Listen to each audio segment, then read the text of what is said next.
Guess this is responsibilities take two. I think I'm slowly, or maybe I've made the transition from victim to observer. I'm capable of reflecting back on what happened to the traumas without reacting to the traumas. Um, yeah, the on the subject of that,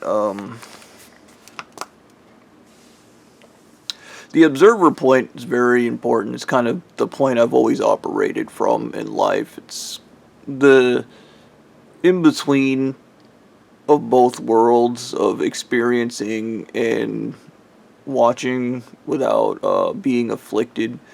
But when you don't get past the observer stage, you don't actually grow or change as a person. You actually have to take the information in and process it. Uh, One of the things I've been thinking about is everything's really messed up now. Um, and that's because I just kept acting without going through any of the developmental stages. And I remember Anal Eaten Mummy God mentioned basically you have to ignore the stages, and I told him that's a really bad idea. I was like, anytime anybody ever ignores the stages, everything goes wrong. Um, in their brain, every other process that goes on in the human mind is nuance, and that's why they drink the lead and stuff so that it limits the amount of noise in a person's head. It removes all the other, I guess, warning and checking systems, and then you're left with a creature that's of mindless action, which can be good in some cases, but not good in every situation. Um, yeah. The I don't remember all the steps to recovery from like trauma, but I know a big chunk of it is processing and dealing with the emotions, and I think I'm almost through with that. Obviously, I did get triggered at random, and I do believe I still have borderline personality disorder. Um, yeah, but on the other side is we went to the uh, Rise of the Roach concert, the last one. For the next 2 years because Papa Roach is going on tour. But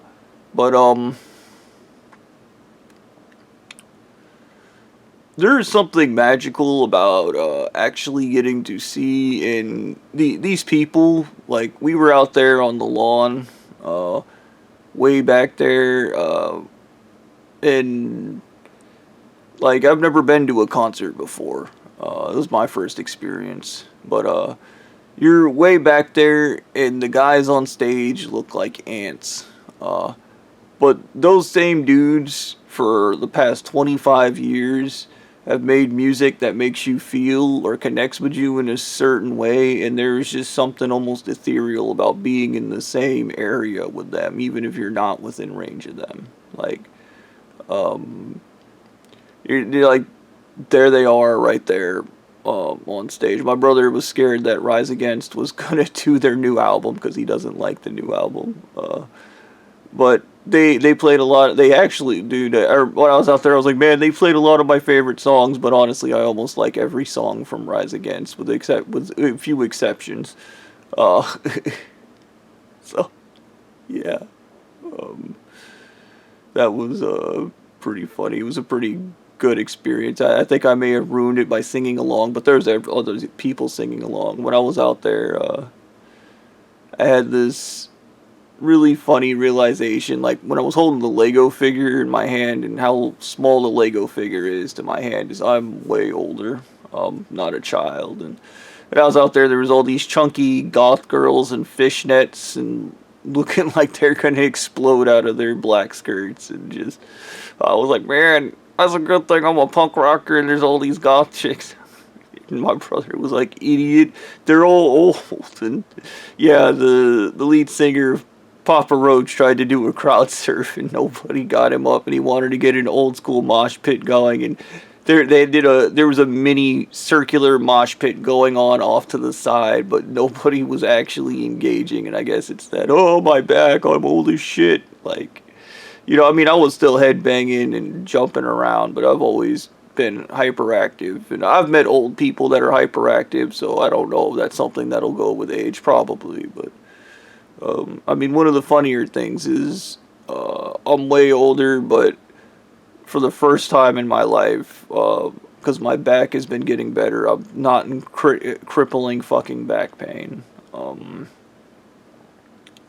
Or neck pain, which is pretty crazy. My back isn't 100%, but it's getting there. Which I firmly believe is a part of this process I'm going through, because Carl Jung mentions it, but in Qigong and other spiritual practices, when you begin a spiritual journey and a spiritual form of healing, there's a lot of bizarre things that can happen, and one of them is your body can actually heal. And that is one thing that has been happening to me. I mean, when I started this, my vision was going bad. Now my vision is getting better. Now my back's getting better, which means I'm getting better. But the problem with these things is they take time. I kept acting with a reckless abandon. I tried to turn myself into the FBI. My sister took a hammer to that. Like, I did a bunch of other things in between there. I broke that window. I didn't get arrested. Like, and I just kept acting and just ignoring. And I think the universe has just been telling me to just let the process happen. And I guess, and the other side of that is, when do you know you're ready?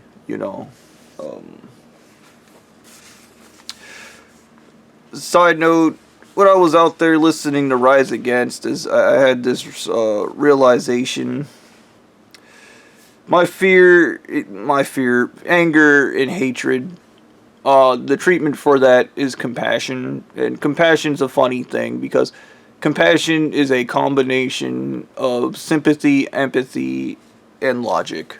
You remember way back I was talking about the belly girl, and I was like, basically I was like, they always go by how they feel because they're 2-year-olds, and she's like, they're not 2-year-olds.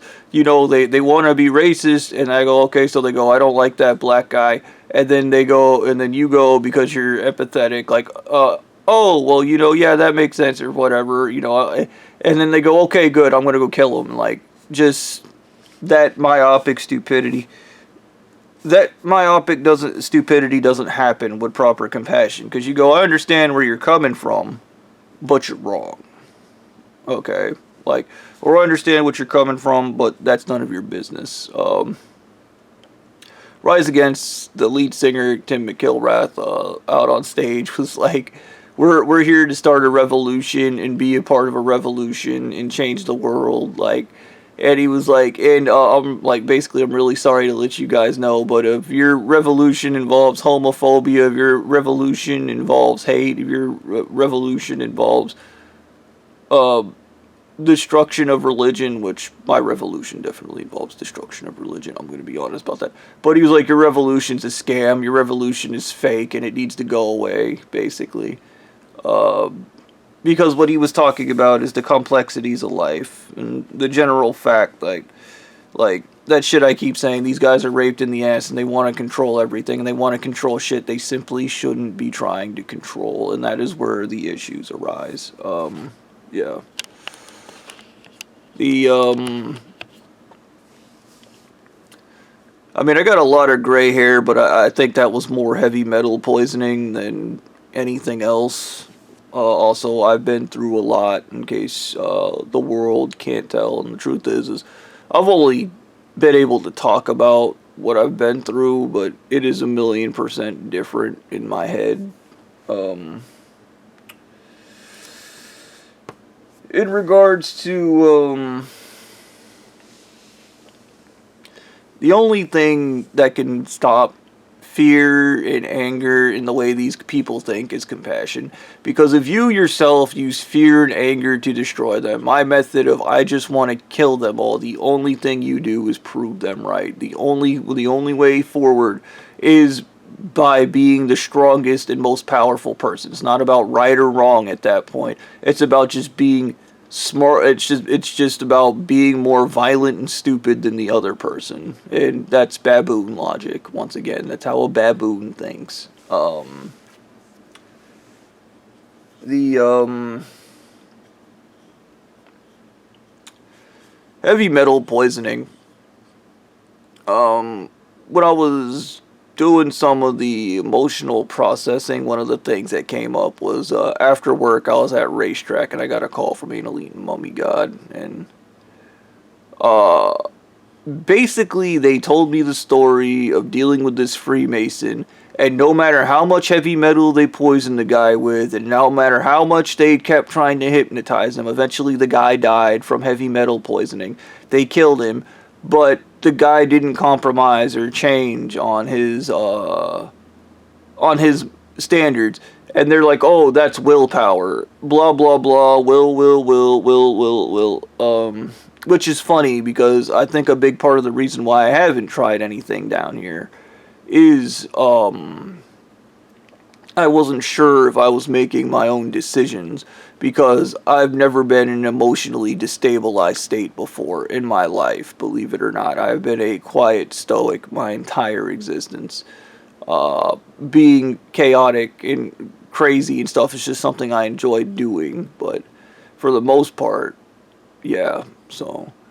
But, we got into it, and I was like, so you just poison people with heavy metals for no reason because it doesn't actually work. And he was like, like that. It was just because he's lying. It was me calling him on his bullshit.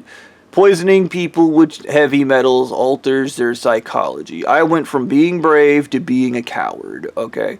I would even go as far to say when the FBI called me and asked me to go into witness protection and I said no because I had aluminum in my I had fucking cadmium in my fucking brain. I mean, Ain't Elite and Mummy God was at least honest enough to say that, well, they don't actually know the full extent of cadmium because they're not supposed to poison people with cadmium, which was a fuck up on Uncle Ruckus's half, which I'm pretty sure the white guys were pretty thrilled to blame the black guy for messing up again, but whatever. I don't really, you shouldn't be poisoning, once again, you shouldn't be doing these things to begin with, you asshole. But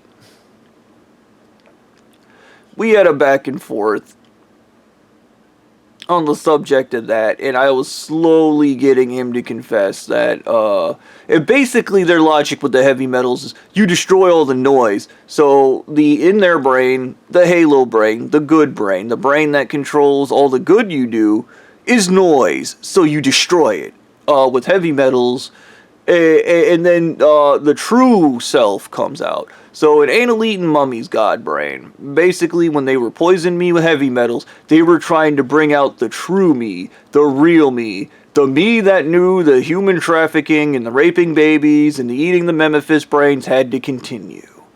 And I was like, that's really stupid because the real me is the guy that didn't have heavy metals in his brain. And he was like, what? Heavy metals do not exist in the human body naturally. When you put them in there, you are acting against nature. Okay. And then I remember he was like, well, if God put it out here and we're not supposed to use it, why doesn't he get rid of it? I was like, the same way he hasn't gotten rid of nuclear radiation, poisons, venom, or any of those other things that kill people. Okay. You can use those things. You can, and I remember this, like, because you sound stupid. It's a poison like alcohol or anything else. The issue with heavy metals, the difference with alcohol will get out of your system after a while. It's a poison. Heavy metals stay. Because your body can't get rid of them. And I remember when I brought that up, he was like, I was like, look, dude, if you want to argue that it's good to poison yourself with heavy metals, then you need to also start arguing it's good to poison yourself with shit that kills you. And there was just this kind of no good logic because they know maybe it is the narcissism and the stupid shit they believe, like destroying somebody's brain with heavy metals and then going, that's them, that's who they really are. You see, we just removed all the other things, the complex mechanisms that stop them from acting on their baser instincts. We got rid of them. And Look at our church leaders. They go around murdering people at random because of how they feel, and there's no filter or anything in between there. Just complete, raw, mindless, stupid, baboon action, which is why the entire church has to compensate for these people, and they don't have responsibility. And responsibility is a big part of this video. And dude, we conversated about heavy metal poisoning and why you shouldn't do it to people, and how I argued that no, you're not dealing with the real person because you remove factors in their brain that you decided were not worthy. And the way I described it was I was playing Halo with my cousin, and he's a little baby at the time, and I kept sticking him with plasma grenades, so he removed plasma grenades from Halo. I started killing him with the battle rifle, so he removed the battle rifle from Halo. I started hitting him with the frag grenades, he removed the frag grenades. I started beating him with dual SMGs, he removed the SMGs. And if you don't get where this is going, I sniped him in the head I used to be really good at no-scoping with the sniper in Halo 2. He removed the sniper. And eventually, it got down to everybody we had mags and the ammo on us and nothing else in the level. There were no shotguns, there were no other things. And he finally beat me. No. Oh. It got down to just shotguns and sword on lockout. There was a shotgun and there was a sword, and he finally beat me. 49-50. Yeah. And in his brain, that was a victory, but it was because he removed all the other nuanced things, like all the weapons and everything else I was using to win. And then 49-50, to which he told his dad he'd finally beat me in Halo, and his dad replied, "That's good." And I told him, and then I said it was 49-50, and he's told his son, "You didn't win, you got lucky. When the margins are that low and you only won by 1 kill." And he's like, if you ran that 100 times over, Bobby probably would beat you most of the time. And then I told him about how his son just kept removing things from the game so that he could win. And once again, in intelligent people land, we call that cheating.